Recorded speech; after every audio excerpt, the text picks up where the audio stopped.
উপেন্দ্রকিশোর রায়চৌধুরীর গল্প মজনতালি সরকার ছোট্ট সোনাদের জন্যে আজ পাঠ করে শোনাবো। তাহলে শুরু করি। এক গ্রামে দুটো বেড়াল ছিল। তার একটা থাকতো গোয়ালাদের বাড়িতে। সে খেত দুধ, দই, ছানা, মাখন আর সব। আর একটা থাকতো জেলেদের বাড়িতে। সে খেত খালি ঠ্যাঙার বাড়ি আর লাথি। গোয়ালাদের বেড়ালটা খুব মোটা ছিল আর সে বুক ফুলিয়ে চলত। জেলেদের বেড়ালটার গায়ে খালি চামড়া আর হাড় কখানি ছিল।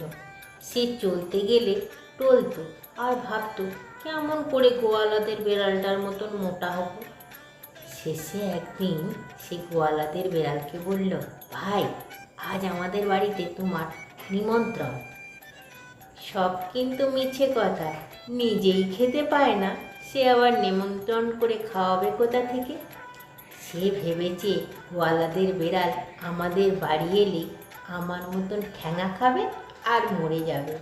তারপর আমি গোয়ালাদের বাড়িতে গিয়ে থাকবো। যে কথা সেই কাজ।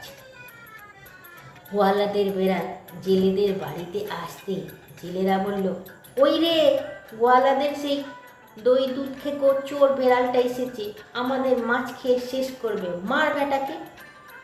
বলে তারা তাকে এমন ঠ্যাঙালে যে বেচারা তাতে মরেই গেল।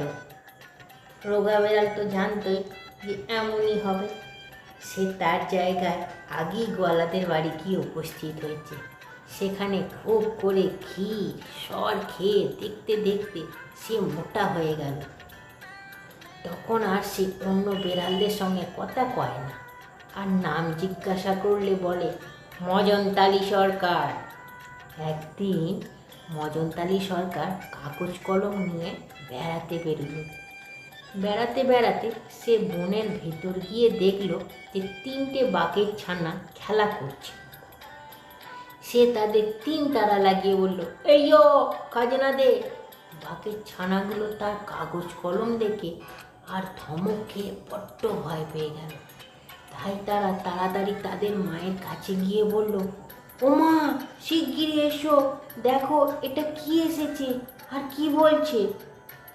বাঘিনী তাদের সব কথা শুনে এসে বলল, তুমি কে বাছা, কোত্থেকে এলে, কি চাও? মজনতালি বলল, আমি রাজার বাড়ির সরকার, আমার নাম মজনতালি। তোরা যে আমাদের রাজার জায়গায় থাকিস, তার খাজনা কই, খাজনা দে। বাঘিনী বলল, খাজনা কাকে বলে তা তো আমি জানি নে, আমরা খালি বনে থাকি আর কেউ এলে তাকে ধরে খাই। তুমি না হয় একটু বসো, বাঘ আসুক। তখন মজনতালি একটা উঁচু গাছের তলায় বসে চারিদিকে উঁকি মেরে দেখতে লাগলো। খানিক বাদেই সে দেখল ওই বাঘ আসছে। তখন সে তাড়াতাড়ি কাগজ কলম রেখে একেবারে গাছের আগায় গিয়ে উঠল। বাঘ আসতেই তো বাঘিনী তার কাছে সব কথা বলে দিয়েছে। আর বাঘের যে কি রাগ হয়েছে কি বলবো।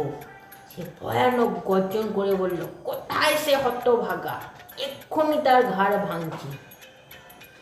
মজনতালি গাছের আগা থেকে বলল, কিরে বাঘা, খাজনা দিবি না, আয় আয়।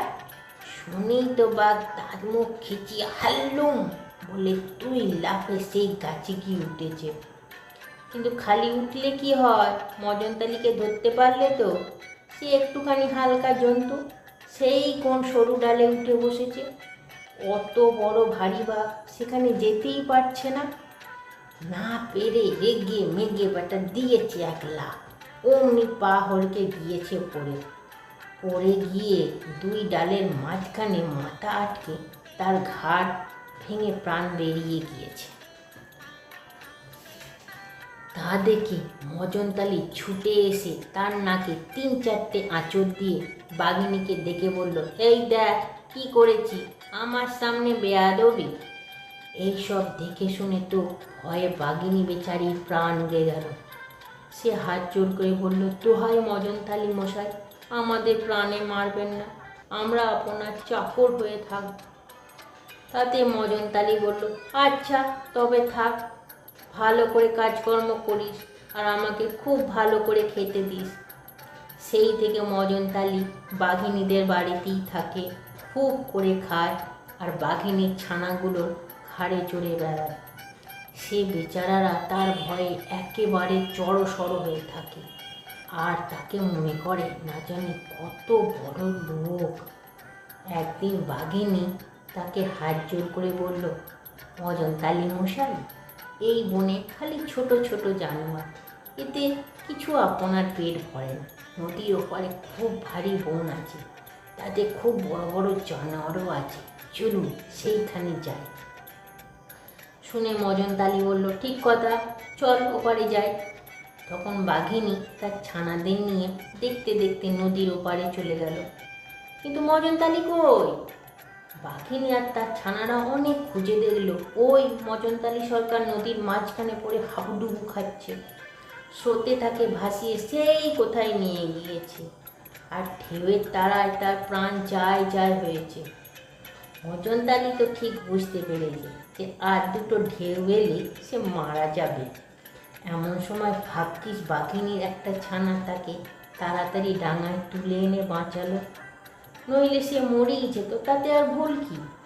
মজনতালি সরকার তাদের সে কথা জানতেই দিল না। সে ডাঙায় উঠে ভয়ানক চোখ রাঙিয়ে বাঘের ছানাকে চড় মারতে গেল, আর গাল যে কত দিল তার তো লেখাজোখাই নেই। শেষে বলল, হতভাগা মূর্খ, দেখ দেখি কি করলি। আমি অমন চমৎকার হিসাবটা করছিলুম, সেটা শেষ না হতেই তুই আমাকে টেনে তুলে আনলি, আর আমার সব হিসাব এড়িয়ে গেল।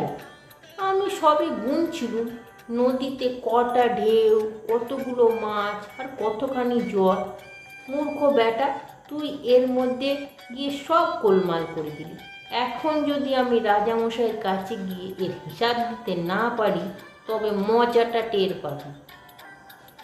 সব কথা শুনে বাঘিনী তাড়াতাড়ি এসে হাত জোর করে বললে, মজনতালি মশাই, ঘাট হয়েছে, এবারে মাফ করুন।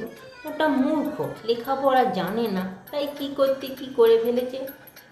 মজনতালি বলল, আচ্ছা, এবারে মাফ করলুম, খবরদার আর যেন কখনো এমন না হয়। এই বলে মজনতালি তার ভিজে গা শুকোবার জন্যে রোদ খুঁজতে লাগলো। ভারী বনের ভেতর সহজে রোদ ঢুকতে পায় না, সেখানে রোদ খুঁজতে গেলে উঁচু গাছের আগায় গিয়ে উঠতে হয়। মজনতালি একটা গাছের আগায় উঠে দেখল যে ওই বড় একটা মরা মহিষ মাঠের মাঝখানে পড়ে আছে। তখন সে তাড়াতাড়ি গিয়ে সেই মহিষটার গায়ে কয়েকটা আঁচড় কামড় দিয়ে এসে বাঘিনীকে বলল, শিগগিরই যা, আমি একটা মোষ মেরে রেখে এসেছি। বাঘিনী আর তার ছানাগুলো ছুটে গিয়ে দেখলো সত্যি মস্ত এক মোষ পড়ে আছে। তারা চারজন মিলে অনেক কষ্টে সেটাকে টেনে আনলো আর ভাবলো, ইস, মজনতালি মশাইয়ের গায়ে কি ভয়ানক জোর। আর একদিন তারা মজনতালিকে বলল, মজনতালি মশাই, এই বনে বড় বড় হাতি আর গন্ডার আছে, চলুন একদিন সেইগুলো মারতে যাই। এ কথা শুনে মজনতালি বলল, তাই তো, হাতি গন্ডার মারবো না তো মারবো কি, চল আজই যাই। বলে সে তক্ষুনি সকলকে নিয়ে হাতি আর গন্ডার মারতে চলল। যেতে যেতে বাঘিনী তাকে জিজ্ঞেস করলো, মজনতালি মশাই, আপনি খাপে থাকবেন না ঝাঁপে থাকবেন? খাপে থাকবার মানে কি না, জন্তু এলে তাকে ধরে মারবার জন্যে চুপ করে গুঁড়ি মেরে বসে থাকা। আর ঝাঁপে থাকার মানে হচ্ছে বনের ভেতর গিয়ে ঝাপাঝাপি করে জন্তু তাড়িয়ে আনা। মজনতালি ভাবলে, আমার তারায় আর কোনো জন্তু ভয় পাবে? তাই সে বলল, আমি ঝাঁপিয়ে যেসব জন্তু পাঠাবো তা কি তোরা মারতে পারিস? তোরা ঝাঁপে যা, আমি খাপে থাকি। বাঘিনী বললে, তাই তো, সে ভয়ানক জন্তু কি আমরা মারতে পারবো? চল বাছারা, আমরা ঝাঁপে যাই। এই বলে বাঘিনী তার ছানাগুলোকে নিয়ে বনের অন্য ধারে গিয়ে ভয়ানক হাল্লুম হাল্লুম করে জানোয়ারদের তাড়াতে লাগলো।